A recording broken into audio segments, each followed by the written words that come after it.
اب سزا غریب کے لیے رہ گئی ہے. کس کے لیے بولیے؟ غریب آدمی سڑک پہ جا رہا ہے نا، غریب آدمی موٹر سائیکل ٹوٹا ہوا ہے اور آ رہا ہے بیچارہ.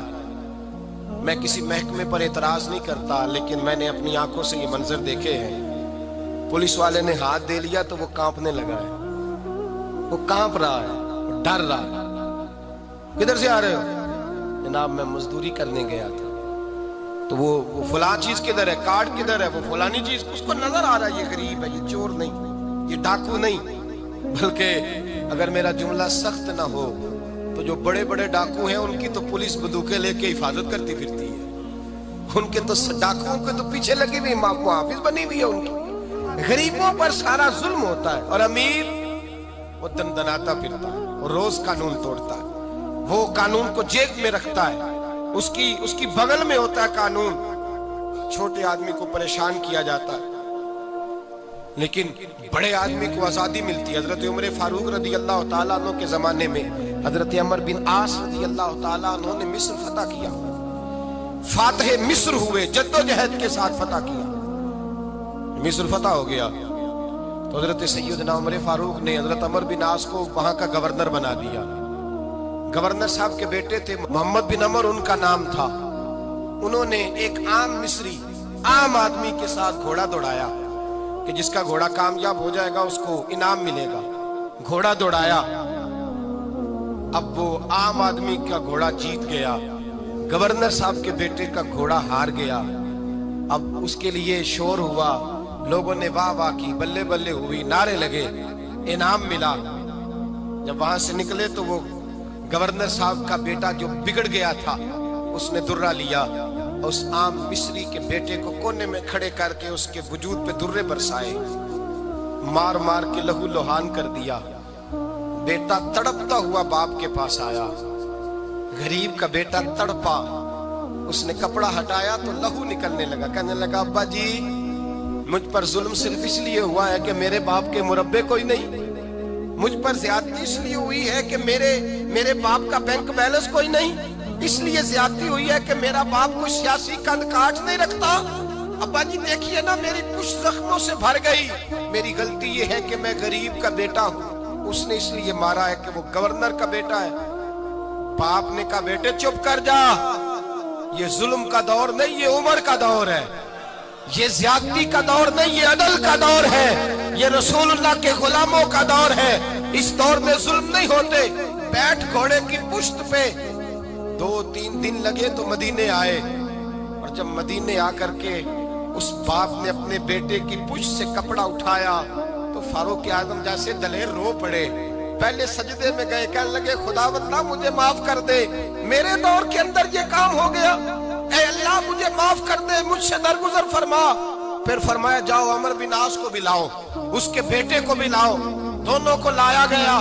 حضرت فاروق اعظم رضی اللہ تعالیٰ عنہ نے بھرے مجمع میں اس بگڑے ہوئے بیٹے کو کہا تو نے اس لیے مارا ہے کہ اس کا باپ غریب تھا، تیرا باپ گورنر ہے نا، وہ کھڑا ہے سامنے، وہ فوجوں والا گورنر وہ کھڑا ہے.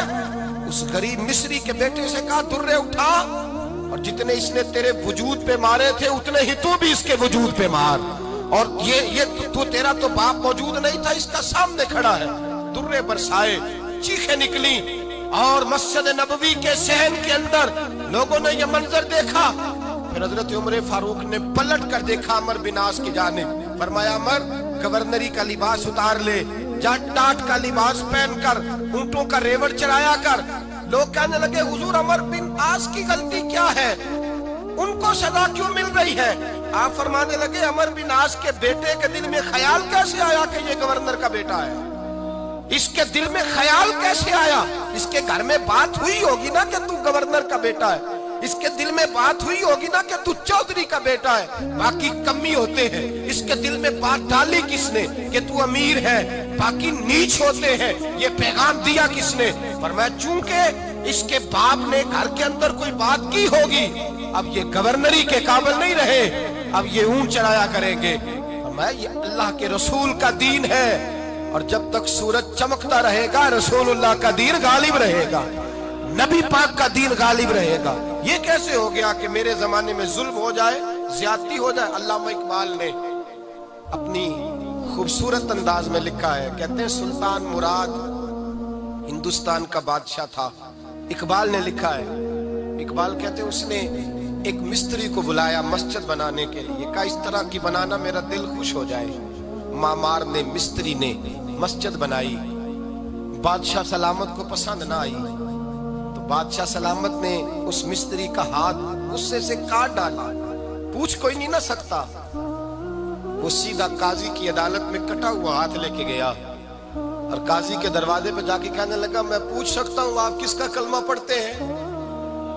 پوچھ سکتا ہوں؟ تو قاضی کہتے ہیں میری کرسی بھی کانپنے لگی اور جس کمرے میں بیٹھا تھا وہ کمرہ بھی کانپنے لگا۔ میں نے کہا سوالی تو بات کا، کہانی پہلے بتاؤ کلمہ کس کا پڑھتے ہو؟ تو قاضی کہتا ہے میری آنکھیں برس پڑی۔ میں نے کہا میں اس کے کلمہ پڑھتا ہوں جو دنیا میں بھی میرا وارث ہے، قیامت میں بھی وہی میرا والی بنے گا۔ جو دنیا اور آخرت میں میرا والی ہے، میں مصطفیٰ کا کلمہ پڑھتا ہوں۔ تو کہنے لگے ہاں اس لیے تجھ سے یہ بات کہلوائی ہے کہ کہیں تو بادشاہ کا تو کلمہ نہیں پڑھتا، معاذ اللہ، تو قاضی عدالت میں بیٹھا ہے کرسی پہ، اس کا کلمہ تو نہیں پڑھتا؟ کہا نہیں میں مصطفیٰ کا۔ پھر دیکھ میرا ہاتھ کٹ گیا ہے، اب تو بتا کہ تو بادشاہ سمجھ کے معاف کرے گا یا رسول اللہ کا دین سمجھ کے نافذ کرے گا؟ ڈاکٹر اقبال کہتے ہیں وہ قاضی نے حکم جاری کیا کہ فوراً بادشاہ کو بلایا جائے۔ ہندوستان کا فرما روا پیغام گیا تو کانپتا ہوا آیا، قاضی نے سامنے کھڑا کیا، ایک طرف بادشاہ اور ایک طرف وہ معمولی معمار مستری کام کرنے والا۔ تو قاضی گرجدار آواز میں کہنے لگے بادشاہ تو بتا اس کا خون سرخ ہے تو تیرا سرخ نہیں؟ اس کے بازو پہ گوشت ہے تو تیرے بازو پہ نہیں؟ اسے درد ہوتا ہے تو تجھے نہیں ہوتا؟ یہ تو نے کیا حرکت کی؟ بادشاہ کی گردن جھک گئی۔ قاضی کہنے لگے پکڑو اس کو باہر لے جاؤ اور اس کا بازو کاٹ دو، اس کا بازو کاٹ دو۔ ڈاکٹر اقبال کہتے ہیں جہاں کانپ رہا تھا سارا کچھ وہاں خوشی کے شادیانے بجنے لگے۔ قاضی کہنے لگا اس کا بازو کاٹو اور اس کو بتاؤ امیر غریب کا فرق اتنی دیر ہوتا ہے جتنی دیر بندہ مسلمان نہیں ہوتا، اور جب کوئی رسول اللہ کا غلام ہو جاتا ہے پھر سارے برابر ہو جایا کرتے ہیں۔ بنداؤ صاحب و محتاج و غنی ایک ہوئے، تیری سرکار میں پہنچے تو سبھی ایک ہوئے، تیری سرکار میں پہنچے تو سبھی ایک ہوئے۔ اور اپنی ملت پر قیاس اقوام مغرب سے نہ کر، خاص ہے ترکیب میں قوم رسول ہاشمی، لے جاؤ کاٹو اس کا بازو۔ اقبال کہتے ہیں جب باہر لے جایا گیا بادشاہ کو تو بادشاہ نے گردن جھکائی۔ وہ مستری کہنے لگا تو نے گردن کیوں جھکا دی ہے، اب کیا ہوا؟ تو بادشاہ سلطان مراد آنکھ کھول کے کہنے لگا بھول گیا تھا، غلطی ہو گئی تھی، بادشاہی کے تکبر میں آیا تھا، وہ جو تیرا ہاتھ کاٹا ہے وہ تکبر سے کٹ گیا ہے، اور یہ جو گردن میں نے جھکا دی ہے یہ میں نے اپنے نبی کے دین کی حد کے نیچے جھکا دی ہے، حضور کے قانون کے نیچے جھکا دی ہے، یہاں سزا لوں گا وہاں شرمندہ نہیں ہونا چاہتا۔ اس مستری نے بڑھ کے سینے سے لگا لیا اور کہنے لگا قاضی صاحب میں نے معاف کیا، مجھے پتا چل گیا ہے کہ مسلمان بادشاہوں کا کلمہ نہیں پڑھتے، محمد عربی کا کلمہ پڑھتے ہیں، رسول اللہ کا کلمہ پڑھتے ہیں، اور جب تک مسلمان نبی پاک کا کلمہ پڑھیں گے کوئی اللہ کی حدوں کو نہیں توڑے گا، کوئی دین کو پامال نہیں کرے گا، کسی کے اندر طاقت پیدا نہیں ہوگی کہ وہ دین کی حد کو توڑ سکے۔ حضرت جناب سیدنا محمود غزنوی رحمت اللہ تعالی علیہ بیٹھے ہیں اپنے دربار میں، ایک غریب عورت تڑپتی روتی ہوئی آئی، ماں بلکتی ہوئی آئی اور آگے کہنے لگی بادشاہ ذرا مجھ غریبنی کی فریاد بھی سن۔ بادشاہ نے کہا جلدی سے بلاؤ، کہیں اس کی چیخیں کوئی زلزلہ برپا نہ کر دیں۔ قریب آئے، کیا بات ہے؟ کہنے لگی کوئی شاہی خاندان کا نوجوان ہے، میں بیوہ عورت ہوں، ہندو مذہب سے تعلق رکھتی ہوں، میری 4 بیٹیاں ہیں، کوئی بادشاہ کوئی شاہی خاندان کا نوجوان ہے، سپاہیوں سمیت آتا ہے، شراب کے مٹکے لاتا ہے، میرے گھر میں گھستا ہے، میرے پاس اور تو کوئی شے نہیں، ایک عزت ہی ہے۔ جب وہ جوان بیٹی کی طرف دیکھتا ہے تو میں سوچتی ہوں اب دنیا میں بچا کیا ہے۔ بادشاہ میں بڑی مشکل سے تجھ تک پہنچی ہوں، میں اگرچہ ہندو ہوں پر میری فریاد رسی کون کرے گا؟